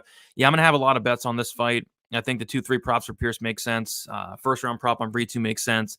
But I think they might be catching on now with these Pearce props because he just keeps on cashing them. Yeah, they always do catch up. You know, they catch on when we get the best of them. They learn from their mistakes and they don't let it happen again. You know, so yeah, this is such a great fight, though. Heck yeah, looking forward to it. All right, we'll keep moving on. We have another fun fight. We got Jonny Parsons going against Uroš Medić. We got Parsons, 32 years old, 5'9", with a 69-inch reach. 30 years old, 6'1", with a 71-inch reach. We got Medić, 2 years younger. We got Medić with a 4-inch height advantage and a 2-inch reach advantage. We got Parsons. He is 5-0 in his last 5 fights, had a decision win on the Contender Series, and then went out there and knocked out the very durable Danny Roberts in his UFC debut. As far as Uroš Medić, he is 4-1 in his last 5 fights. He got a first-round knockout win on the Contender Series against Alan Cruz. He got submitted by Jalen Turner in his debut, and he knocked out Omar Morales and Matt Semmelsberger in his next 2 fights. Another very, very fun fight here. Johnny Parsons went out there and had a ding-dong with Danny Roberts in his last fight. Those guys stood and banged until one man fell, and Parsons looked good. But, I mean, this is a much different matchup. I was all over Parsons against the very chinny Danny Roberts. I was on Parsons, the knockout prop, the under, but this is a much, much different matchup. Uroš Medić is not Danny Roberts. I don't know. I mean, I think Medić should get this done, potentially inside the distance. But I mean, I'm a big fan of Johnny Parsons, as is our guy Lou Betcha. I think he's the biggest Johnny Parsons fan. So I know who Lou's going to be on this week. For me, I'm probably going Medić here. I think Medić by knockout. I just think he's the much better fighter. I think Medić is the real deal. What he did against Matthew Semmelsberger was super impressive. That was the fight where I think he came up a weight class, right? Yeah. No. Yeah, he did on short notice. Yeah, on short notice. Up a weight class. Yes, sir. And he was rehabbing an injury, so he hadn't fought in a while from between the Morales and Semmelsberger fights. It made no sense. And then he went out there. He got knocked down twice in the first round. He survived, and he actually got better as the fight went on. Like, there was question marks about this guy's cardio and whatnot. No, I mean, he looked good in the third round. He landed a big shot, early stoppage, but Cash, the fight doesn't go to decision there. So yeah, I'm going Medić here, but I'll be rooting for Mr. Parsons, and I think maybe a violence bet could be a solid look on this one as well. Weezy, what are your thoughts here? Yeah, I agree with everything that you said. I mean, Parsons is going to get the fight that he wants here, right? I mean, Parsons is a fantastic kickboxer, Muay Thai practitioner. This guy has got great kicks, great low leg kicks, great body kicks, great head kicks. If you try to throw leg kicks at him, he checks them every time. So you're not going to really have any success kicking the legs of Johnny Parsons. You're just going to bust up your own shins. And what I like about him is that he's not flashy. Everything is a meat and potatoes functional technique that works. But obviously there are some challenges for Johnny. He's not a big welterweight at all. He's only 5'9". Medić is going to have a 2-inch reach advantage, but Medić is going to be 4 inches taller. And Medić is a southpaw fighting an orthodox here. The one time we saw Medić really have some power or problems at distance striking range, it was against Jalen Turner, who's even taller and longer than he is. And Turner's another southpaw, because sometimes those southpaws, they don't like fighting other southpaws. They're just so used to fighting orthodox fighters that they don't necessarily have a jab that they can go to over and over again against a fellow southpaw. Medić more of a power striker, and we saw Turner really get the best of him at distance. But Medić is a killer be killed fighter. He's finished 100% of his wins. He's been finished in his only loss against Jalen Turner. And we see Parsons been knocked out twice. Parsons had a lot of concussion problems. So we saw a long layoff between the Renfro and Roberts fights for Parsons. And we knew that he had serious injury problems because he had to pull out of a Michael Gilmore fight, which is the easiest fight that you can get in the welterweight division in the UFC. And the reason Johnny had to pull out, repeated concussion issues. So, boy, that straight left from Uroš Medić is a concussive straight left. So I worry about the brain health here of Parsons fighting, a real banger here in Medić, who's just a huge welterweight. And like you said, dude, that was impressive what he did against Semmelsberger. Knocking him out in the third round there, coming back after losing that first round. He won the second. He won the third, finished him. And I would rate Semmelsberger as just as good of a better fighter than Parsons right now because of, who Semmelsberger's been in there with. So this is a great striker versus striker matchup. And as much as I think that I have to favor Medić because he's younger, because he's taller, because he's longer, because he's been the better finisher as a pro, Johnny Parsons is going to get the fight that he wants here. He wants a kickboxing match. That's where he does his best work. And if he's going to just be at kickboxing range here with Medić, he knows how to close range. He's got very good distance striking defense at 66.67%, and he's very accurate as well. So I think Parsons gets the fight he wants, and if he gets the fight he wants, I think it's going to look a little bit closer than what the line suggests. What? You're I thought you were the biggest Parsons hater out there. Yeah, well, I mean, I lost money on the Solomon Renfro fight. I thought Solomon Renfro won that fight. I didn't think Jonny deserved a contract for losing the fight to Renfro, but he got the judge's decision. He got the contract. And your Uncle Weezy was a little bit sour because of it, Brady. It could happen to anybody.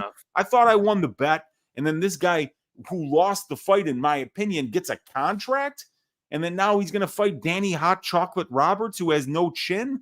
I was like, come on, man. You know, like, I don't agree with it and all that, but hey, it's a good performance. And then when I was researching the Roberts fight, I went back into Parsons' career, and I'm like, you know what?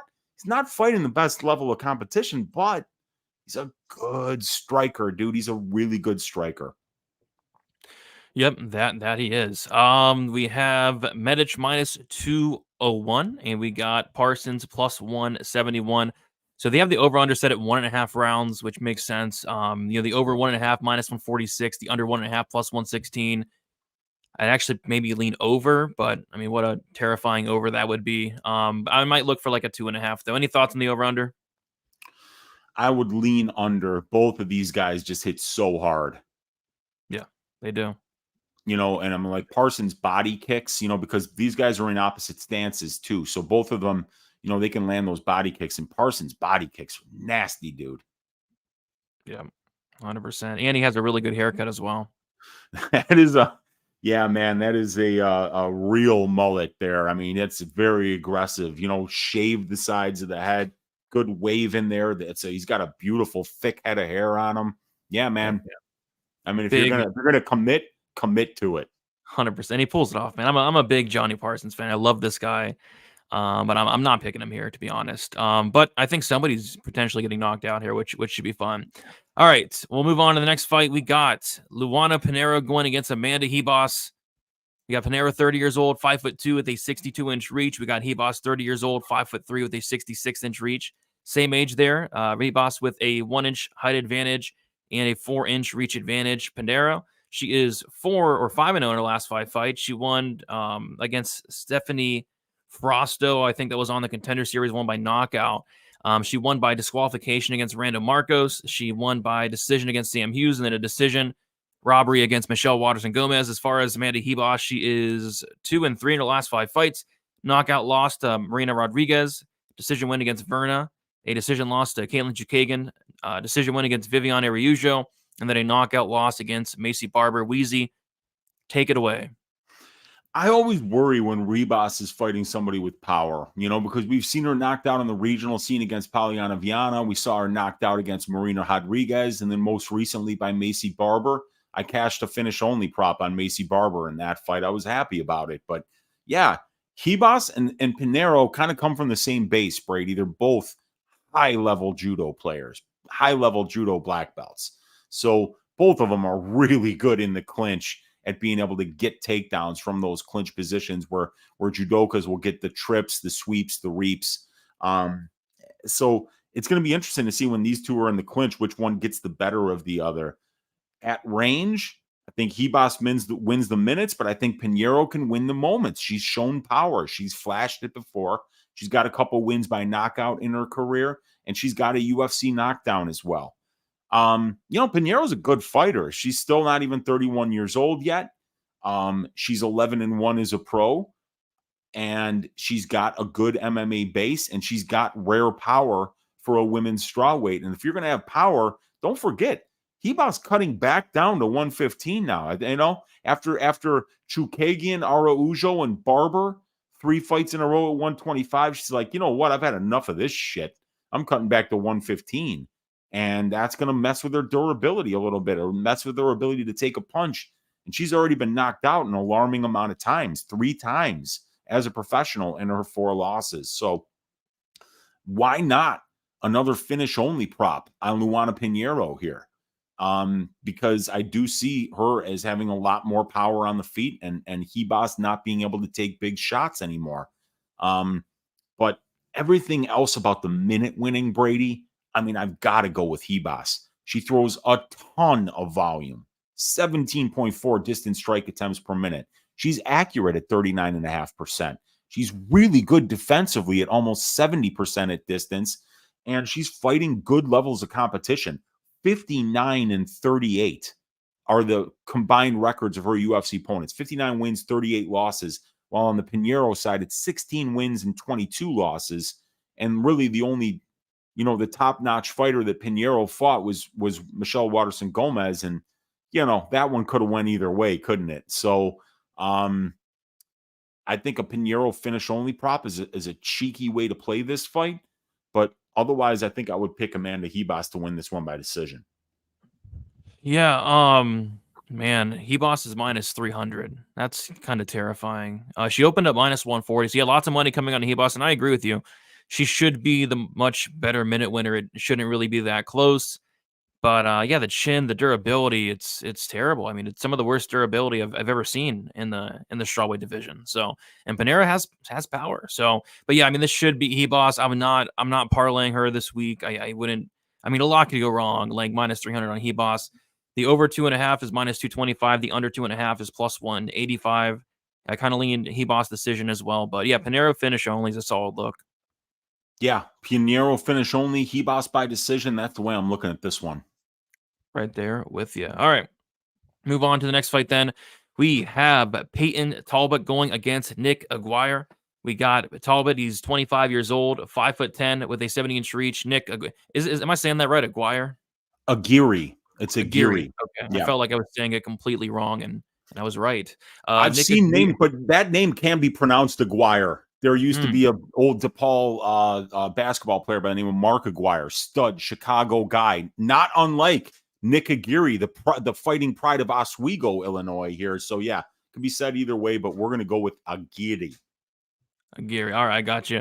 We got Talbott. He's 25, 5'10" with a 70-inch reach. Aguirre, he's 27 years old, 5'9" with a 74-inch reach. We got Talbott. He's going to be 2 years younger. He's going to have a 1-inch height advantage and a 4-inch reach disadvantage. Talbott 5-0 in his last 5 fights. Really impressive performance on the Contender Series against Reyes Cortez Jr. Won that fight by decision. As far as Nick Aguirre, he went out there on short notice, I believe, against Dan Orgetta and lost that fight by decision. So yeah, I was really impressed with Talbott even before the Cortez Jr. fight. I mean, this is a guy that kind of breaks people with his pressure, his pace, and his volume. He like drowns guys in volume and potentially finishes them late down the stretch when they don't have much left. And I guess the one thing I was worried about in the Talbott fight for him against Cortez was his takedown defense. I've seen him get taken down very, very easily, but he went out there against Cortez. Like his takedown defense looked improved by a mile. I think he stuffed pretty much every single one of Cortez's takedown attempts, which is very impressive. Cortez has that wrestling background. So the takedown defense looks to be getting better. The striking is really good. He's a very high volume striker. He's very tough as well. I think there's a lot of reasons to like Payton Talbott. And I think that's probably why he's, I think, the biggest favorite on the card this weekend and growing. He's minus 625 now, Weezy. What are your thoughts on this fight here? Yeah, dude, he's minus 625, and he's put on the main card here in his UFC debut. I assure you that the UFC brass is looking to get Payton Talbott to the top quickly. He's got the personality. He's got the look. He's got a great fighting style. And dude, when you dig into the record, this guy's regional scene record is phenomenal, dude. He's fighting really tough guys. It's very rare, Brady, when you go into these guys' records, right? And you start looking at them at early in their career and they fight some guy that's 1-1, right? With most of these guys, if you were to click on that guy's name, you'd find out that after the fight, he was 1-2 and never fought again, right? So he starts off his career against Abdikabel Kaldar, a Kazakhstani wrestler who was 0-0. He beats Kaldar. Kaldar is now 4-2. So Kaldar's won 4 of his last 5 fights after losing to Payton Talbott, and Kaldar won the first round of the Payton Talbot fight. Next, he fights Billy Brand, a stud out of Uriah Faber's camp there in Sacramento, Team Alpha Male. Billy Brand 0-0, loses to Payton Talbot. Now he's 4-1. right? And he's beaten a bunch of good guys. After that, he fights Hector Fajardo, who was 4-2. This guy is now 6-3. After that, he fights Anthony Jimenez, who's now 5-5. He was 5-3. And then after that is Christian Ribas, who is 8-1-1, and now the dude is 9-2-1. So he's fought real competition coming up. This is not a guy who crushed cans at any point of his regional scene footage. And now here he is on the UFC stage. Like I say, they're putting him on the main card for a reason. The sky is the limit for this kid.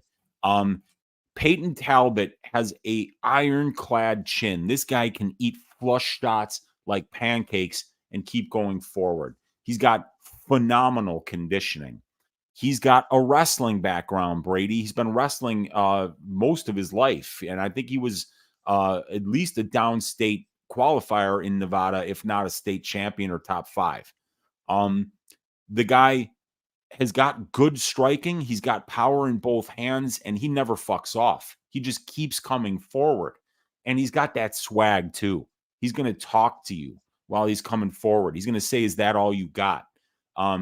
While he was beating the piss out of Junior Cortez on DWCS, Laura Sanko in the post-fight interview said, "I saw you talking to him out there. What were you saying?" And he's like, "Well, the guy just kept moving backwards. So I kept telling him, hey, man, this is your last chance. You already lost on DWCS. This is your last chance. Is this really all you have?" And then he had the audacity to say that he expected more out of his opponent. I mean, like, this guy's confidence is a 10 out of 10. His conditioning is a 10 out of 10. His chin is a 10 out of 10. His swagger is a 10 out of 10. The kid's got a beautiful head of hair. Look at that hair, Brady. I mean, that's the head of hair of an emperor. You know, that's the head of hair of somebody that people follow, and a charismatic young kid. So he's got all the tools here. And now Nick Aguirre on the other side, the fighting pride of Oswego, Illinois, you know, a good wrestler too. So Aguirre's going to have a path early to maybe win some minutes if he can get takedowns. And with a guy like Talbott, who's going to be pressuring, who's going to be walking forward and throwing a lot of shots, you know, if he goes to the head too much, Nick can duck under, get to the back. He can get takedowns. He's slick on the ground, but Payton does have that wrestling background, Brady. So I think Payton Talbott is a great prospect. I'd probably be looking to bet him round 3 here because he's an attritional striker. He's not a one-touch and you're dead type of guy, but he will keep coming forward. And he can not only break you with his volume and offensive pressure, but just as much as offense can break a fighter, it's also hitting that dude with your best shots and he doesn't fuck off and he keeps coming forward. And then he starts talking to you, asking you, is that really how hard you can hit? You know, is this really all you have for me? That can break a fighter even easier than good offense, is the fact that their offense is really having no effect. So Payton Talbott probably by 3rd round knockout here, but maybe by 2nd round knockout. I think he gets the job done inside the distance here. Don't mind the over 1.5 for this fight either. Yeah, I was actually surprised it was set at 1.5 there. Yeah, I would lean over as well. I do think Talbot does get him out of there, but I think it's late, so I'm right there with you. The thing with Payton Talbot is I did actually sprinkle his late props in the Cortez fight, and he was close. He was certainly trying for it. And I was looking back at his record, and when he is finishing people, it is in the 2nd or 3rd round. He has no finishes in the 1st round, believe it or not, even pro or amateur. So he has, 5 amateur fights, 2nd round finish, 3rd round finish, 2nd round finish, 3rd round finish, 2nd round finish. And then he has in his pro fights, 2nd round finish, 3rd round finish, 2nd round finish, 2nd round finish, 3rd round finish. No 1st round finishes. So I think the round 2, round 3 props are something I'm going to be looking at. And I'm with you. I think the over is fine as well. It looks like it has taken some money. It's opened up minus 145. It's now minus 170, which makes sense. I think this fight goes over and then finishes after it does go over. Weezy, what are your thoughts on the total? You still liking it minus 170? I do, yeah. I mean, it opened better than that, and I wish I had seen it, you know, because I probably would have put maybe even 3 units down at minus 140 to try to win 2, you know. Mm-hmm. But even at minus 170, you know, Payton Talbott's a guy who's an attritional guy. You know, he's going to wear you down. He's going to break you down. And reminds me a lot of Jonathan Pearce, to be honest with you. You know, just the way that he fights. He works his way into fights. He gets better as they go on. And he uses his pace and his pressure and his volume as a weapon. So I'm really high on Payton Talbott. I'm really looking forward to seeing him make his debut. I think the kid's got a really bright future. Yep. Heck yeah. And I think they are trying to set him up for success here against Nick Aguirre. And then, yeah, like I said, the money line, it is what it is. 625 on Talbot now. Whew. Yeah, I was joking around with Brady. I was saying, like, boy, if I could find this Payton Talbott at like minus 150, I'm backing up the truck. Dude, he opened at like minus 500. I'm like, dope. Evidently, I'm not the only one that thinks that this kid could be special. Yeah. Heck yeah. But yeah, I'm looking forward to him going out there and for his debut. And I think he puts on a really good performance for us all. All right. Moving on to the next fight, a very confusing fight to me. We have Chase Hooper going against Jordan Leavitt. We got Chase Hooper, 24 years old, 6'1" with a 74-inch reach. Jordan Leavitt, 28 years old, 5'9" with a 71-inch reach. Hooper, 4 years younger. He's going to have a 3 or 4-inch height advantage and a 3-inch reach advantage. As far as Hooper's last 5 fights, he is 3-2. He submitted slippery Pete Barrett, which is very tough. He's very slippery on the mat. He lost a decision against Steven Peterson. He knocked out Felipe Uroš. He got a knockout loss against Steve Garcia, and then he won a decision against Nick Fiore. As far as Jordan Leavitt, he is 3-2 in his last 5 fights, lost a decision to Claudio Poyas, submitted Matt Sells. He beat Trey Ogden by decision, lost by submission against Paddy Pimblett, and then knocked out Victor Martinez in his last fight. Like I said, man, confusing fight here. We have a big favorite in Chase Hooper after being I think he was a dog in his last fight against Nick Fiore. Went out there and just destroyed him across 3 rounds. I don't know what to think of this fight, Weezy. It should be fun, though. Like, I'm looking forward to this fight, but in terms of gambling on it, I'm not quite sure what I'm doing yet. What are your thoughts on this one here? What's the line on this? I think I remember somebody telling me, like, Hooper is like a minus 250 favorite, and I laughed my ass off. 250, yeah. Oh, my God. That is stupid. Dude, he was an underdog to Nick Fiore. Yeah. You know, I was trying to tell people in that fight, I'm like, come on, man. You can't make this kid an underdog to Nick Fiore. I cashed that ticket. I cashed Jordan Leavitt to beat Victor Martinez. You know, these guys can beat certain types of fighters, but Chase Hooper's not great, you know? And Jordan Leavitt's not great, but they both are good at one thing. They're both good grapplers. I think Chase will have the better conditioning. Chase has obviously got the better frame for the weight class. But, I mean, Chase has got a lot of work to do, you know? He's got 42% distance striking defense. And by the way, did you see Jordan Leavitt put Victor Martinez through a wood chipper? Mm-hmm. Dude, he beat his ass. He walked forward and fucked him up with elbows and punches. Jordan Leavitt could absolutely do the same thing to Chase Hooper. Chase Hooper's striking defense is pitiful. So, I mean, like, making Chase Hooper a minus 250 favorite, I don't care if the guy twerks. I don't care if people think that he's a homosexual. I don't care.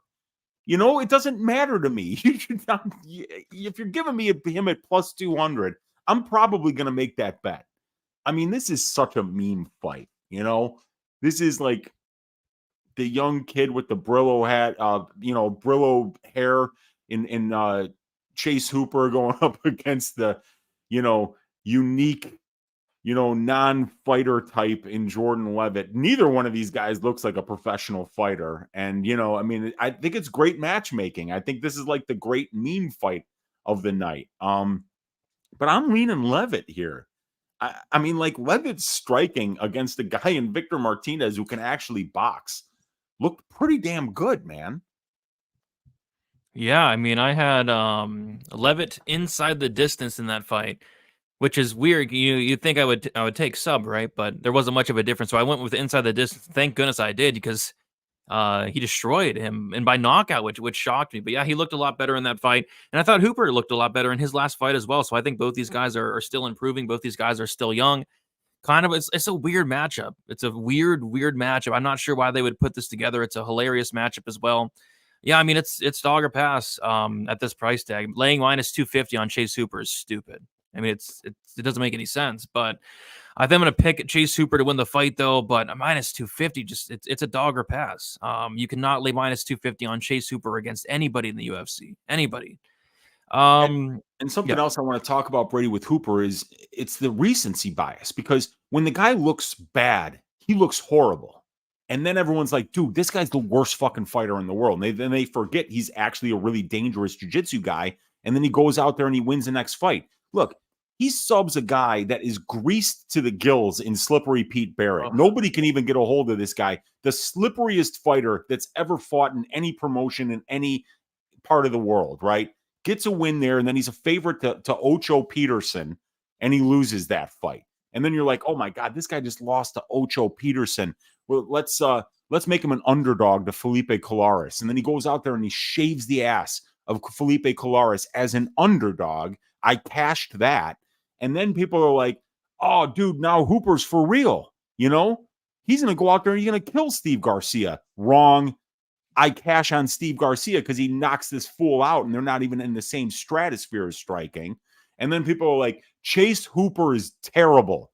This guy from the New England cartel on short notice is going to shave his ass. No, wrong. Another underdog ticket cashed for your Uncle Weezy. So now all of a sudden he gets a win over a nobody in Nick Fiore. And now he's a minus 250 favorite against a guy who's 4-2 in the UFC.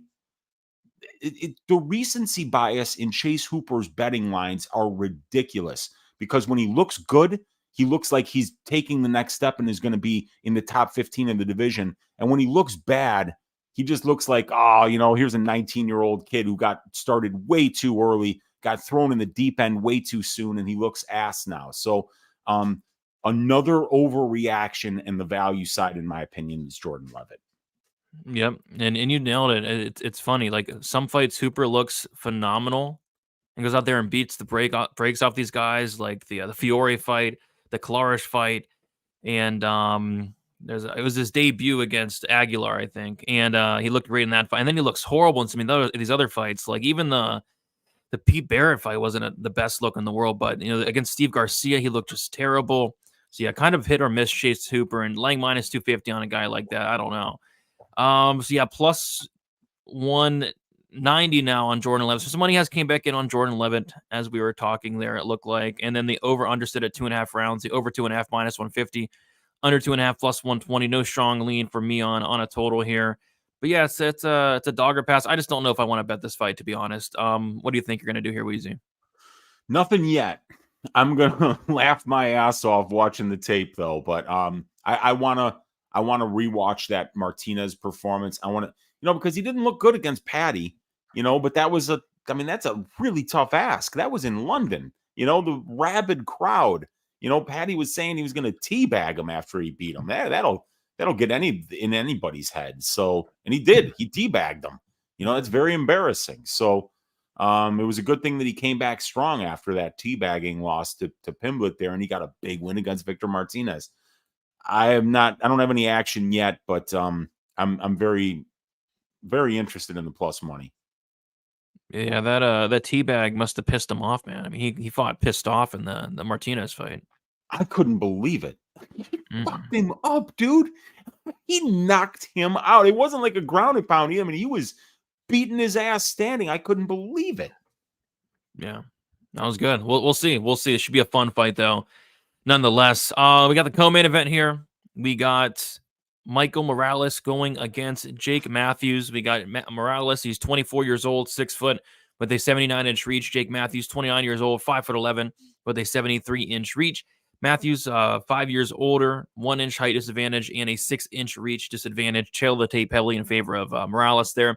Morales 5-0 in his last 5 fights. He made his debut against Officer Trevin Giles, won that fight by knockout.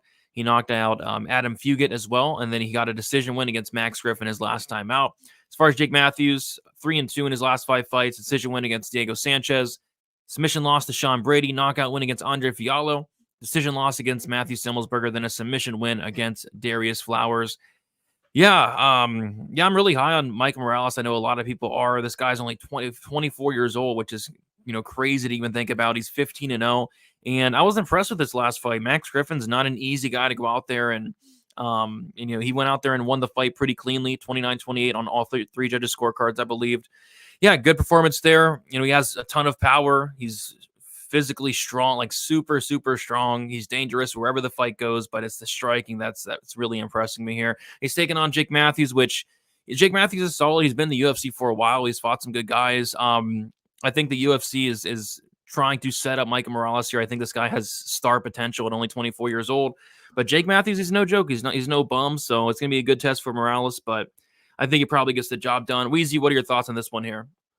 Yeah, I mean, they're flying Matthews from Australia all the way to Vegas to fight a guy in Morales that the UFC believes, could potentially be a top 10 guy at some point, I think. And why not, right? The kid's been in a gi since he was like 2 years old. Both of his parents are black belts. He's wrestled with the Ecuadorian wrestling team. He's a high-level judo black belt. And what I really loved about Morales was the game plan for him in the Nikolai Veretennikov fight on Dana White's Contender Series is to go out and beat that dude striking.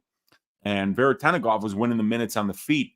And you saw Morales kind of unplanned go to the wrestling. And he started winning minutes with the wrestling against Veretennikov.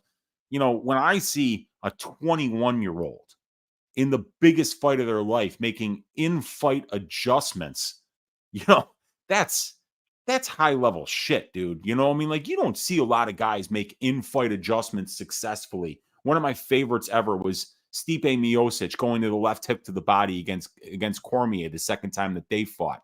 He was losing all three of the first rounds. Fourth round, starts landing that left hook over and over and over again. Fights over in the fourth.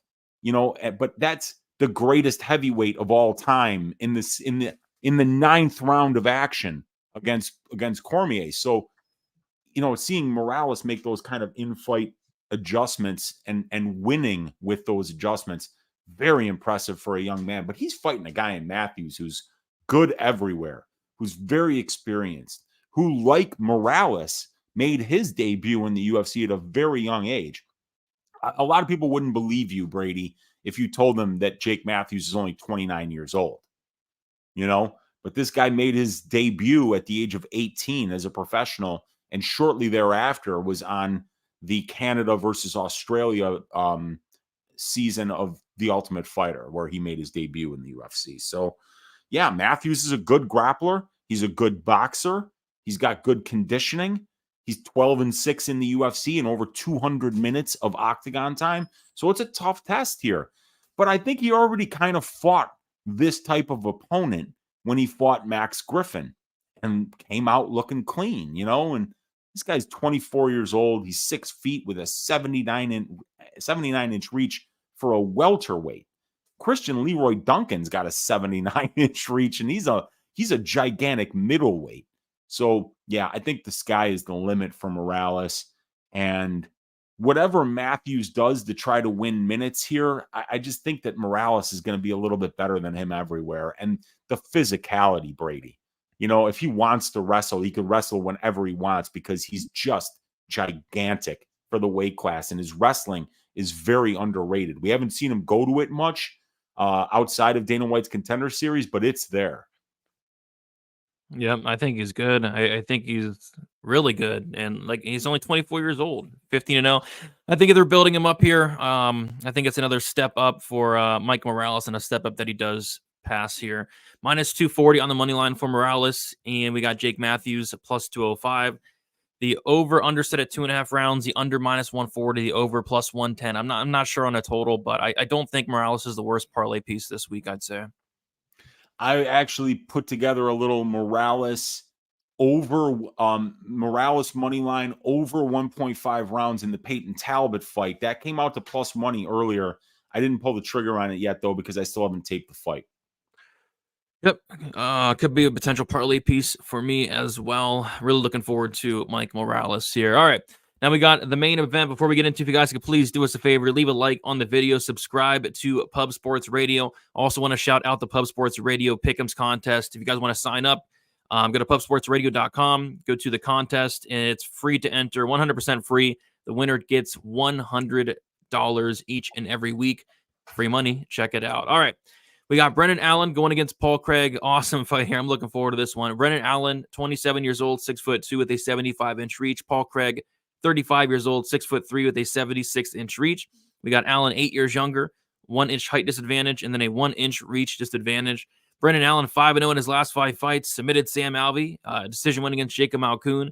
Submitted Jocko, Muniz, and Bruno Silva. Back-to-back subs for Brendan Allen. As far as Paul Craig, he is 3-2 in his last 5 fights. He got that KO win against Jamal Hill, a submission win against Nikita Krylov, decision loss against Volkan Oezdemir, knockout loss against Johnny Walker, and then a knockout win against Andre Muniz. And it was the first fight at middleweight for Paul Craig. He looked incredible. He looked incredible against a tough guy in Andre Muniz. This is I don't know. I feel like this is a tough matchup for Paul Craig, but I feel like I've said that for every single Paul Craig fight. I'm like, oh, this is a tough matchup, right? But he's always the dog, and he's always very, very dangerous. He's always live in every single fight. So yeah, I mean, I hate the matchup for him, but I've said that every single fight of his. So I'm not too confident in Brendan Allen, but I do like Allen in this spot. The thing I got to worry about with Allen, though, is he does sometimes not make the best decisions. He doesn't have the best fight IQ. And that could come into play here. Like, what is Paul Craig really good at? He's really good off his back. He's very dangerous off his back. And although Brendan Allen is a black belt, I mean, Paul Craig has submitted black belts before. So Allen, in my opinion, I think the best path to victory is keeping this on the feet, because Allen's striking has looked incredible as of late. It's getting better and better. He's showing power as well. I think Allen's live for a knockout. If he wants to take down Craig, he can. If he thinks he can grapple with him, that's fine.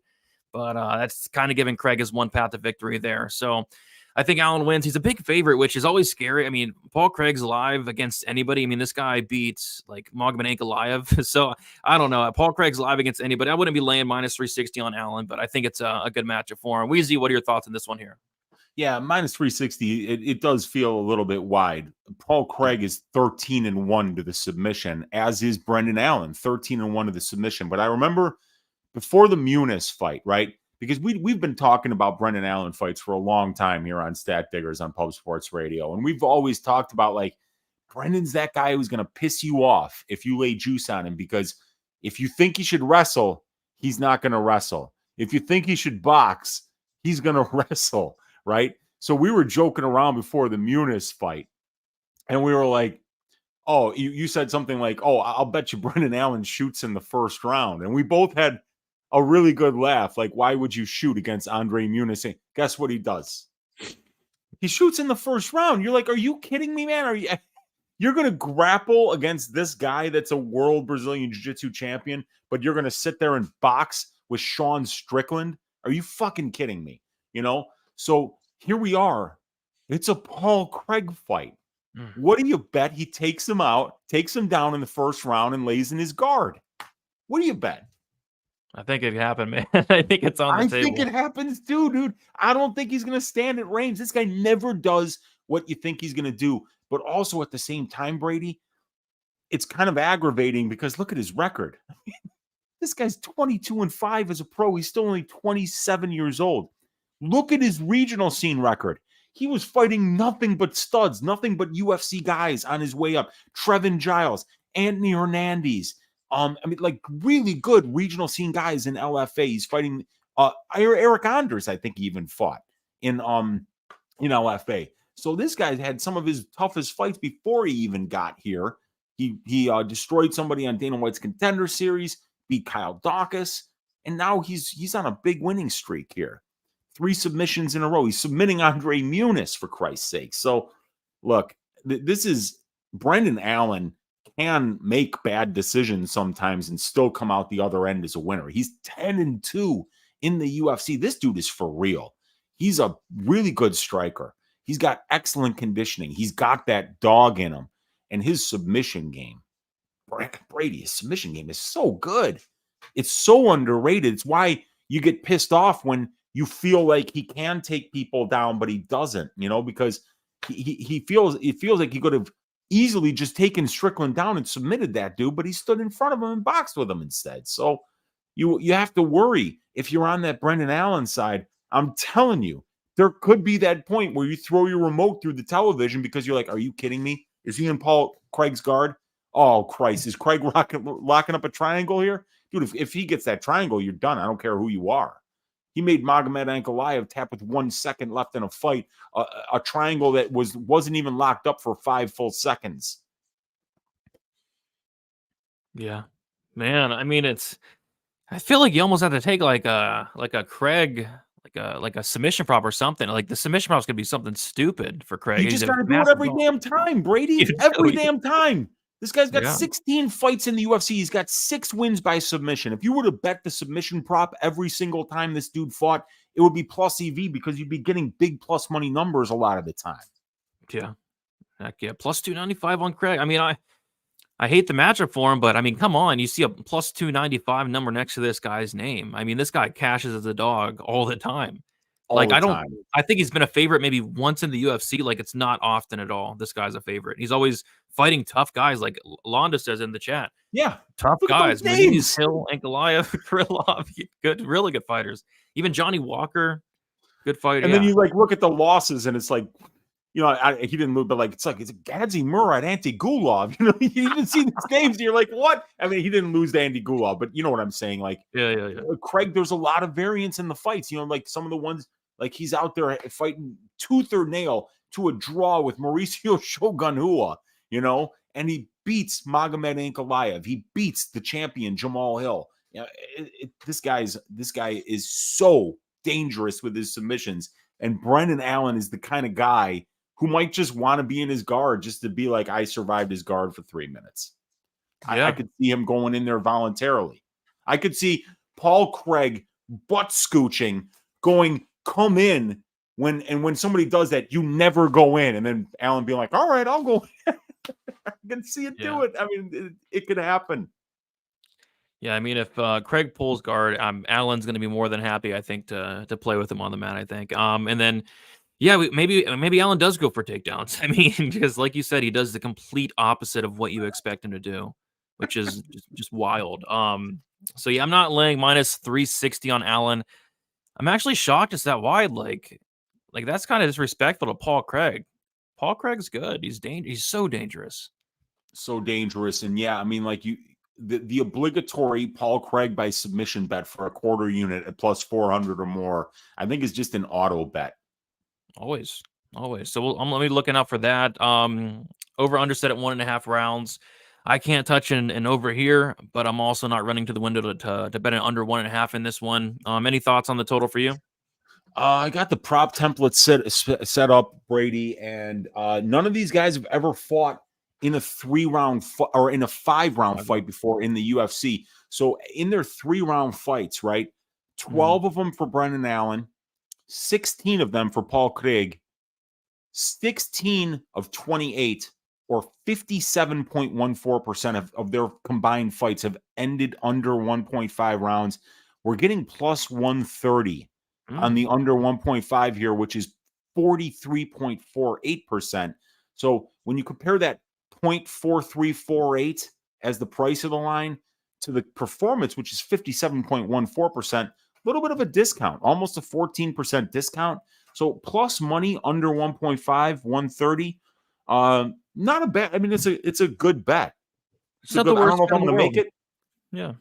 It's not a bad bet. It's not a terrible bet. Yeah, I mean, any under in a Paul Craig fight ever is not a terrible bet. Exactly. I mean, yeah. All right. Yeah, I don't know. It's going to be a great fight though. I think this card's good. It's underrated. There's some really good fights though, but there's also some really like terrible fights. Like I don't want to watch the Mick Parkin fight, or I don't know. But overall, I'd say it's a pretty good card for a fight night card. 14 fights as well. So yeah, I'm looking forward to it. Weezy, what are your final thoughts on the card, and then also your plans for this week? Anything special going on? Any special appearances? Anything going on like that? Kind of like one. Maybe I'll just let the cat out of the bag here. Die Hard MMA podcast tomorrow, right here on Pub Sports Radio. I will be the guest. I think Clint had somebody fall out last minute, and he knows that he can always count on his Uncle Weezy to step up on short notice. Tuesday night, 10 o'clock Central Time, I'll be breaking down this full card on my YouTube channel, Uncle Weezy. We'll break down all 14 fights. I'll give you a dog bet, Uncle Weezy's ass shaving of the week, show you all my track bets for the week. Wednesday night, Ask Weezy, 10 o'clock Central Time, and also 8 o'clock Central Time right here on Pub Sports Radio. we do the DFS show like we do every week. So yeah, we're going to need to stack cash tickets like flapjacks this week, Brady, get back a little bit of the money that we lost last week, and go into the break week with a 1-week winning streak to build off of. Yes, sir. I'm looking forward to it. Looking forward to getting right back into it. Should be a fun card here. If you guys could, leave a like on your way out. Subscribe to the channel. I'll be getting my content out sometime this week. I still have some fights I want to look into a lot more. But yeah, appreciate all you hanging out. Good luck and enjoy the fights this Saturday. See you later.